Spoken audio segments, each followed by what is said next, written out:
Order, order in the Grand Chamber. High Counselor Vex Tara's voice boomed through the crystalline dome of the Galactic Council headquarters.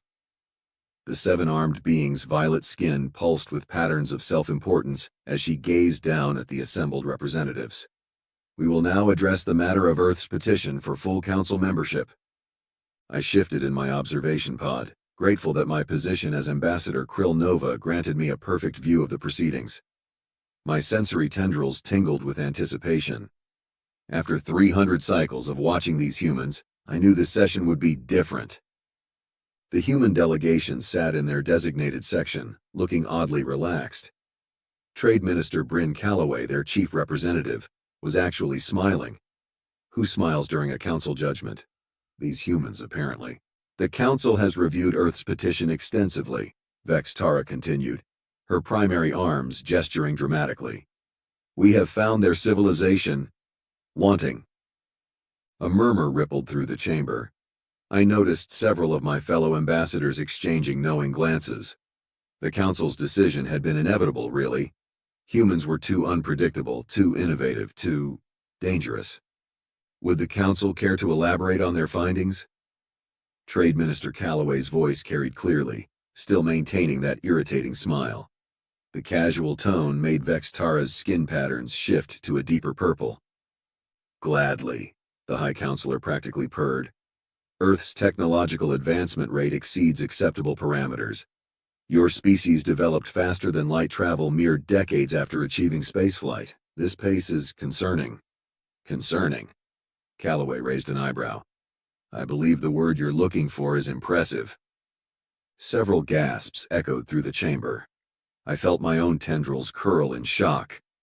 No one spoke to the High Counselor that way. Furthermore, Vex Tara continued, clearly annoyed, your species displays alarming levels of adaptability and military potential.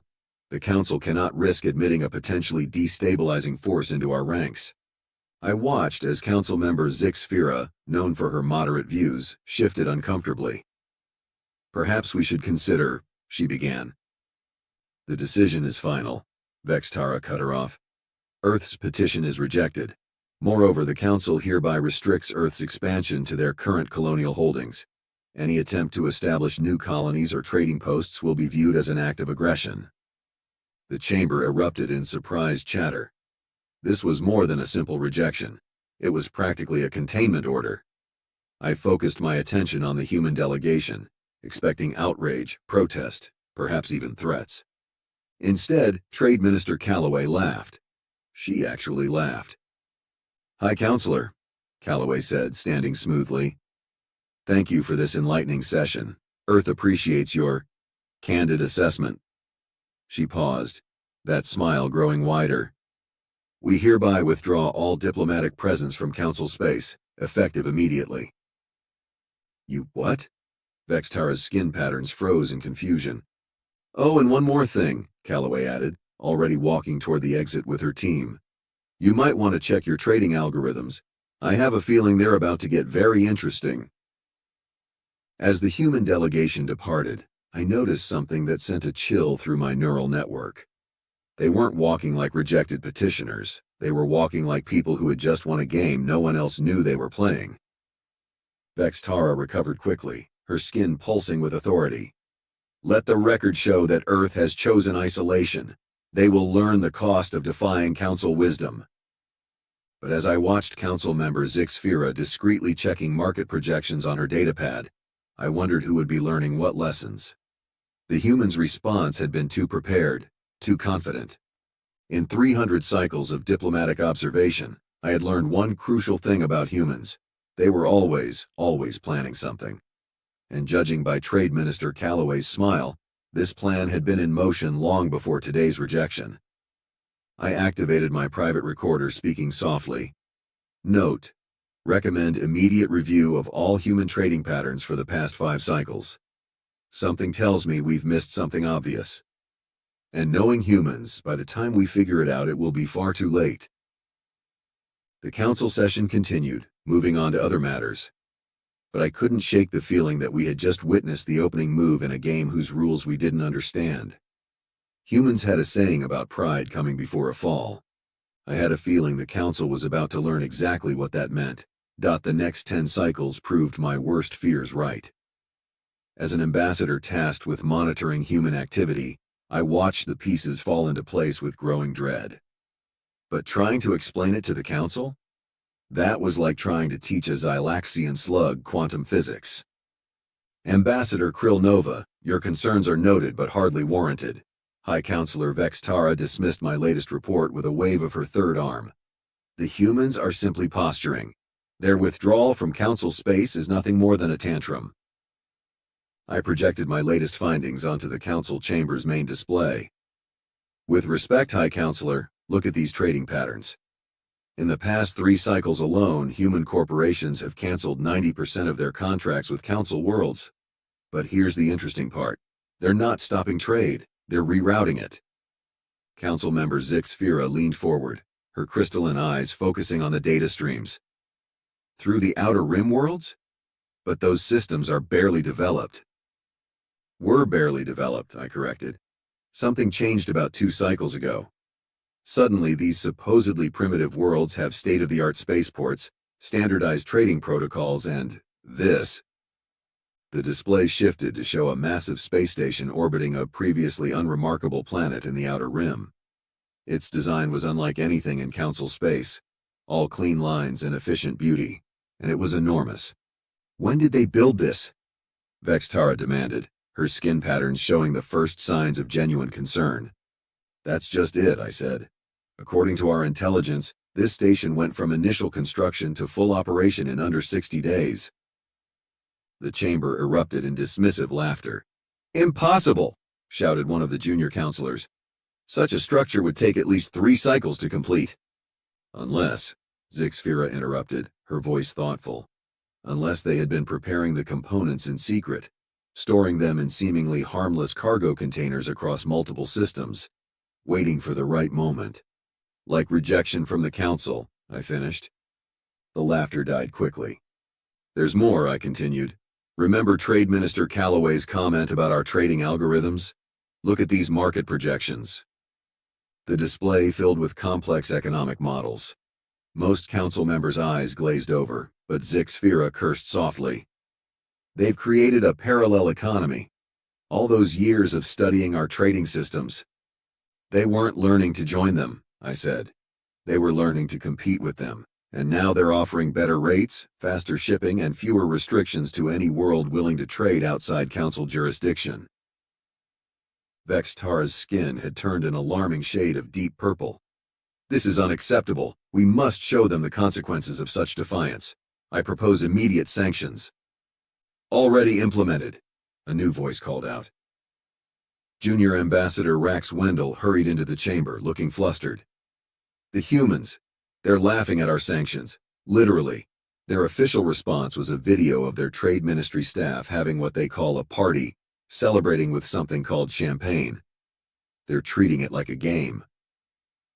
I accessed the video feed, and sure enough, there was Bryn Calloway, raising a glass with her team. To the council, she toasted, that same knowing smile on her face. Thanks for giving us exactly what we wanted. What they wanted? Vex Tara's voice had risen several octaves. This is absurd. No species wants isolation. Unless, I said slowly, the realization hitting me. Unless isolation from us was exactly what they needed to build something new. Something better. The chamber fell silent as another report flashed across the display. More trading posts appearing across the Outer Rim. More worlds signing exclusive deals with human corporations. And most alarming of all, a steady stream of our own citizens requesting travel visas to human space. They're not isolating themselves, Zixfira whispered. They're isolating us. I watched the council members finally beginning to grasp the magnitude of what was happening. We had rejected humanity from our carefully controlled, tradition-bound society. And in response, they had simply shrugged, smiled, and built their own. High Counselor, I said, my tendrils curling with resignation, I believe we may have catastrophically misread the situation. The humans didn't want to join our empire. They wanted permission to start their own. As if to punctuate my point, another alert flashed across the display. 3 more Outer Rim worlds had just announced their intention to formally align with what they were calling the Human Cooperative. The council chamber erupted into chaos. But somewhere in the back of my mind, I could still hear Bryn Calloway's laughter. And for the first time in my diplomatic career, I understood exactly what the humans meant by the phrase, "Who's laughing now?" Recording date, Cycle 47 after Council rejection. Ambassador Status Report, Priority Level Red, submitted by Ambassador Krill Nova. The humans have a saying, "Success is the best revenge." At first I thought it was just another one of their quirky expressions. Now I understand they were giving us a warning we were too arrogant to hear. The Human Cooperative Trade Network expanded faster than a quantum cascade reaction. Within just 10 cycles, they had established over 300 trading posts across the Outer Rim. But it wasn't just the speed that worried us, it was the efficiency. Take the Nexus Hub at Proxima Centauri. When Trade Minister Calloway unveiled it, even our most seasoned economists couldn't believe the throughput numbers. The station processed more cargo in a day than our biggest ports handled in a month. How? They had completely redesigned the concept of space commerce. "Look at this," I explained to the emergency council session, displaying footage of the hub's operations. They've eliminated 90% of traditional docking procedures. Ships arrive, automated systems handle the cargo transfer, and they're gone. No paperwork, no bribes, no waiting. "Where are the customs inspectors?" High Counselor Vextara sputtered. "The verification officers? The authorization committees?" "That's the point," Council Member Zixfira said quietly. "They're not there. The humans built a system based on what traders actually need, not what bureaucrats want." And that was just the beginning. The colonies that had aligned with the cooperative underwent transformations that defied explanation. Take New Haven, a struggling mining outpost in the Carina sector. Under council rule, they barely produced enough ore to survive. 6 months after joining the cooperative, they became the largest exporter of rare earth elements in 3 sectors. "It's their technology," I reported, trying to keep the amazement out of my voice. "They're not just trading, they're sharing innovations." The display showed scenes from New Haven's recently established Tech Exchange Center. Human engineers worked alongside local specialists, teaching them to use something they called nano-mining drones. Small, efficient machines that could extract ore with minimal environmental impact. The Council's mining corporations were still using massive excavators that destroyed entire mountain ranges. "This has to stop," Vextara declared. "They're disrupting thousands of cycles of established business practices."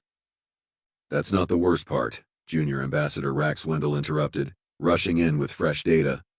"They've just announced their latest project, something called the Liberation Protocol." The chamber display lit up with specifications that made my tendrils curl in disbelief. The humans had developed a way to break our monopoly on faster-than-light communication. Not just break it, shatter it completely. "It's a network of quantum entanglement relays," Zixfira explained, her voice filled with reluctant admiration. "Any world can join. The only requirement? Open trade policies and fair labor practices." "They're building an entirely new communications infrastructure," I added. "One we don't control, one we can't monitor, one we can't shut down." The council chamber erupted in angry shouts and demands for action. But through it all, I noticed Zixfira studying the economic projections with an odd expression. "Ambassador Krill Nova," she pulled me aside after the session. "Have you noticed something strange about their expansion pattern?" I had. The cooperative wasn't just growing randomly. Each new addition strengthened their network in specific ways. Manufacturing worlds linked to resource-rich planets, connected by efficient trade routes, all supported by their revolutionary technology.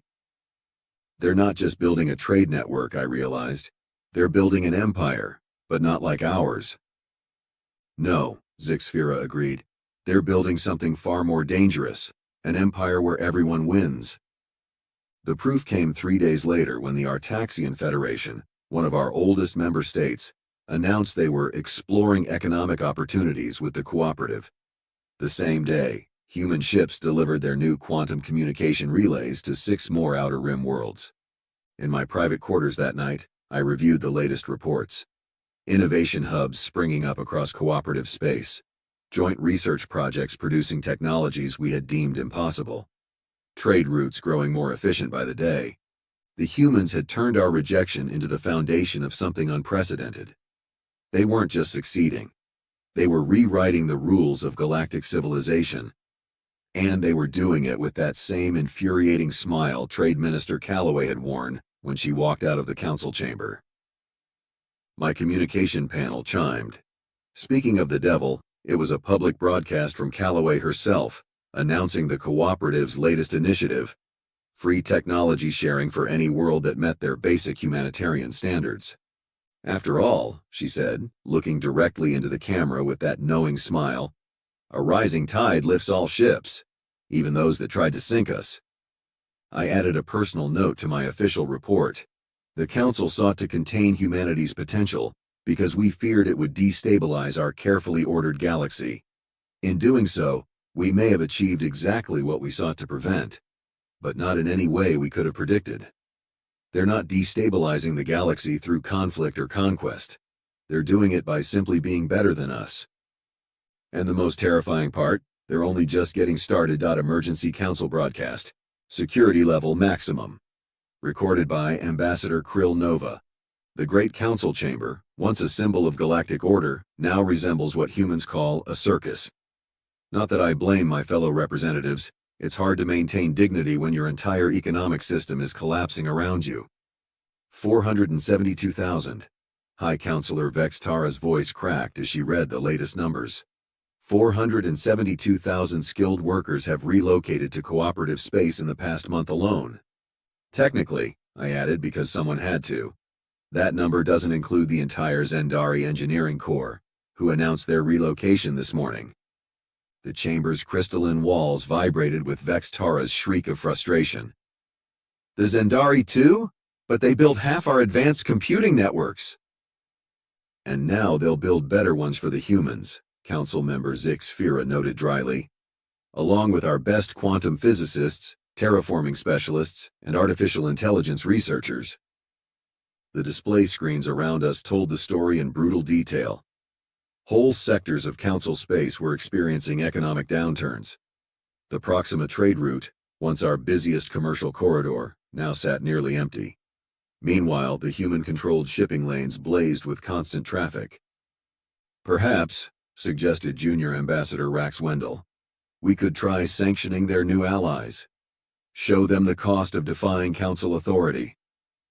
The laughter that followed wasn't the amused kind. Several Council members had already tried that approach. The results? Well.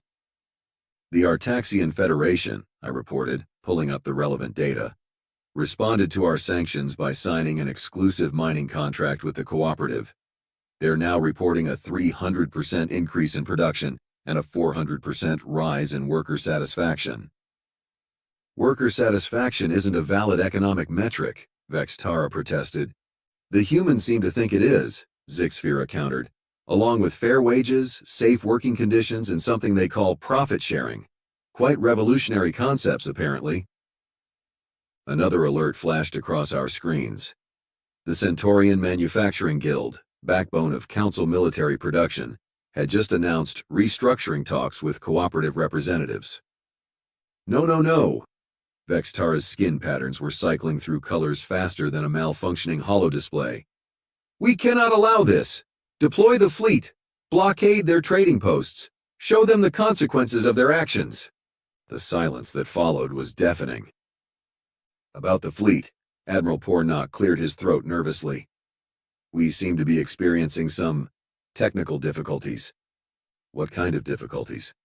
The kind where half our ships can't leave dock because their Zendari-designed navigation systems are no longer receiving updates, and the other half are running on outdated security protocols that the humans apparently cracked 3 cycles ago. I watched Vex Tara sink back into her hover chair, her skin fading to a pale lavender of defeat. But the hits kept coming. New report from the Outer Rim, Rax Wendell announced. The humans have unveiled something called the Sanctuary Program. They're offering immediate citizenship and relocation assistance to any skilled workers facing political or economic persecution in Council space. They can't do that, someone shouted. It's against regulations. Actually, Zixfira consulted her datapad. According to the very laws we use to reject their membership, independent powers are free to set their own immigration policies. Rather ironic, isn't it? The daily economic reports scrolled past on the main display. Council shipping companies filing for bankruptcy. Trading houses closing their doors.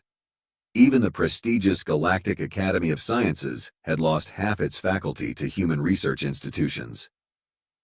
Do you know what the humans call this? I asked the chamber. They call it brain drain. Rather apt considering they're draining us of every brilliant mind we tried to keep under our control. There must be something we can do, Vextara pleaded. What about our cultural influence, our centuries of tradition? Another alert chimed. The latest entertainment ratings showed council broadcasts reaching an all-time low, while human media, everything from their music to their ridiculous action movies, was spreading across the galaxy like a viral infection. Well, I noted, checking the cultural impact reports. According to this, the most popular song in council space is now something called Breaking Free by a human artist. Rather on the nose, don't you think? The council session devolved into chaos after that. Some called for military action we couldn't execute. Others suggested negotiations from a position of weakness we couldn't hide. A few simply sat there watching their power evaporate like water in a desert. Later, in my private quarters, I received an unofficial transmission from Trade Minister Calloway. No words, just a video clip of humans celebrating something called New Year's Eve on one of their newly established colonies. Thousands of beings, humans and aliens alike, counting down together, sharing drinks, lighting up the sky with fireworks.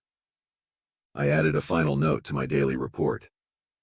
The Council sought to prevent humanity from changing the galaxy. In our arrogance, we never considered that the galaxy might want to be changed. The panic spreading through our chambers isn't just about losing power or profit. It's the terror of realizing that we've become obsolete. And the humans? They're not even trying to conquer us. They're simply building something better and letting us watch our own empire crumble under the weight of its outdated ideals. Priority alert, Council security breach. Location, Grand Archives. Reporting officer, Ambassador Krill Nova.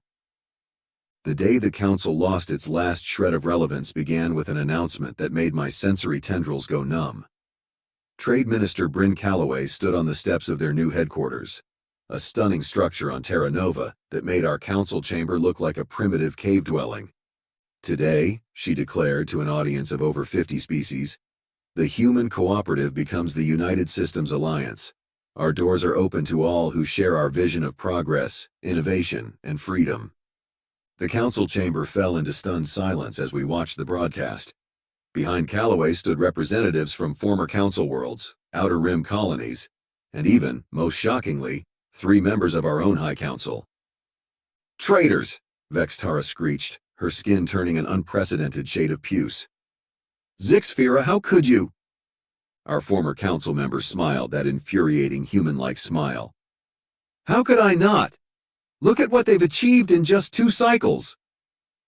The display shifted to show their latest miracle, the dead world of Proxima b, transformed into a garden paradise through their advanced terraforming technology. What took our best scientists 50 cycles to partially achieve, they had accomplished in less than 1. The terraforming technology alone, Zixfira continued, has already restored 12 dead worlds to habitability, and unlike the Council, they share their innovations freely with all member worlds. Freely, Vextara sputtered. Nothing is free. Another cosmic truth you failed to understand. Admiral Luna Chen stepped forward, her Earth fleet insignia gleaming. Some things are worth more when shared. The next announcement hit like a quantum torpedo. The Alliance unveiled their planetary restoration initiative, offering free terraforming services to any world willing to leave the Council. The line of applicants formed before Calloway finished speaking. This is economic warfare, Junior Ambassador Rax Wendell protested. No, I corrected, watching the celebrations erupting across former Council space. This is revolution. The data streams told the story. Alliance worlds reported unprecedented prosperity. Their unified research networks produced innovations daily, Their trade routes hummed with activity. But most importantly, their people were happy. "Look at these migration numbers," I reported to what remained of the council. "Even our own bureaucrats are defecting. Last week, the entire Department of Commercial Regulations resigned. They now run a simple trading post in Alliance space, processing more commerce in a day than they did in a year here." Vextara slumped in her chair as another alert flashed, the Galactic Bank announcing its relocation to Alliance space. "How?" she whispered. "How did they build all this so quickly?" "Because," came a voice from the entrance. Ambassador Sarah Chen, Earth's last diplomatic contact with us, stood there with an almost pitying expression. "We never wanted your empire. We wanted to show the galaxy a better way. You gave us the perfect opportunity when you rejected us."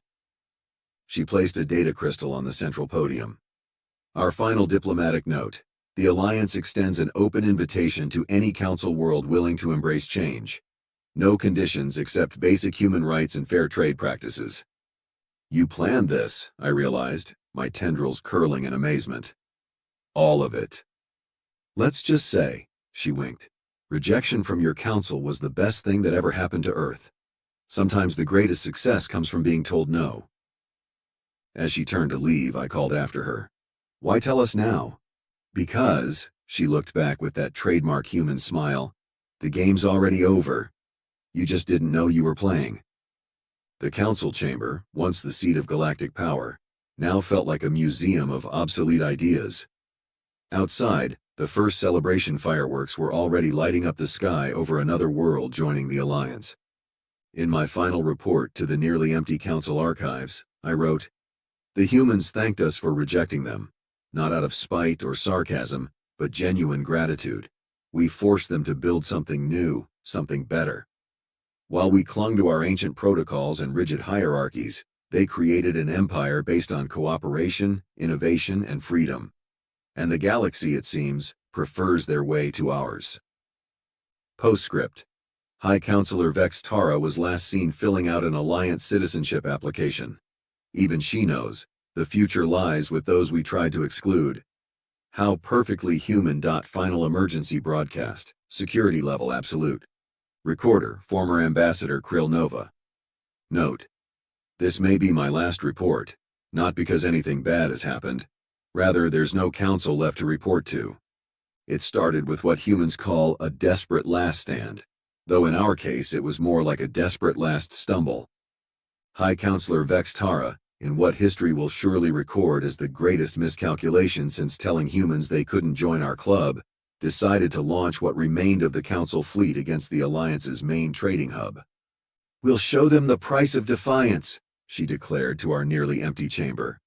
"Once we destroy their precious trade routes, the galaxy will remember why the Council ruled for 10,000 cycles."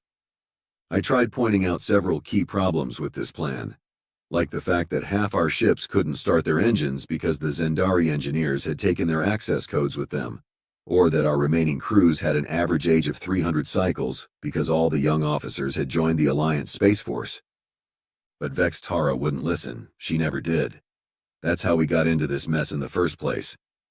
The Council's mighty armada of 37 partially functioning ships dropped out of hyperspace near the new Terra hub. Admiral Luna Chen's response?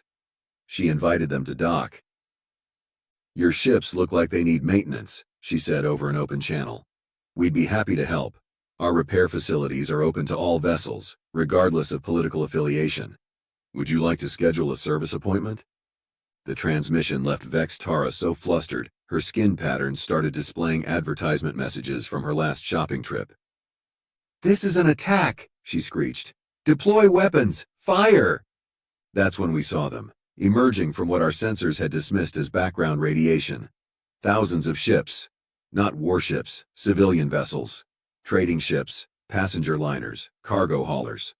All Alliance members, all forming a peaceful blockade around our fleet. "Fun fact," Trade Minister Calloway's voice came over the comms. "While you were busy building dreadnoughts, we were building relationships. Would you like to know how many of your former allies are represented in this fleet?" The numbers appeared on our screens. 7,000 ships from over 300 worlds, including, I noted with amusement, 6 luxury yachts registered to council members who'd already defected. "This is your last chance," Admiral Chen announced. "Power down your weapons and accept our offer of assistance. Or what?" Vextara demanded. "You'll destroy us." The laughter that followed, from thousands of ships and millions of beings, will haunt what remains of my diplomatic career forever. "Destroy you?" Bryn Calloway's face appeared on our main screen. "Oh, honey, no. We're going to help you, whether you like it or not." That's when they revealed their final card. The real reason they'd let us come this far. From the hub's central station, a massive energy pulse swept across space.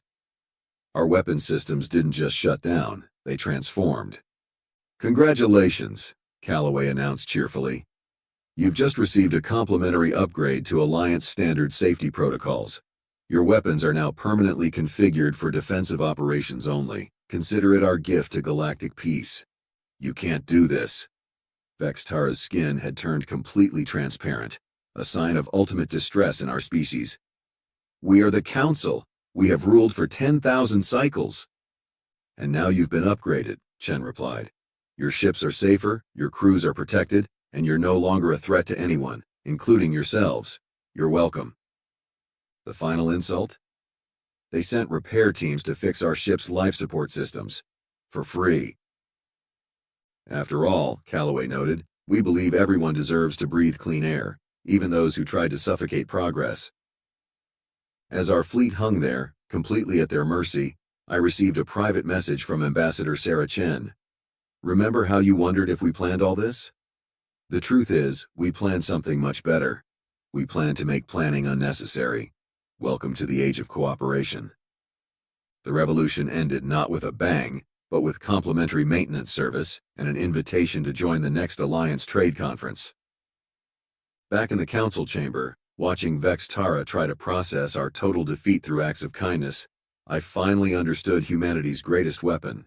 It wasn't their technology, their innovation, or even their military might. It was their absolute refusal to be the villains we wanted them to be. They could have crushed us. Instead, they fixed our ships. They could have humiliated us. Instead, they invited us to join them. They could have taken revenge. Instead, they sent us thank you notes for inspiring them to build something better.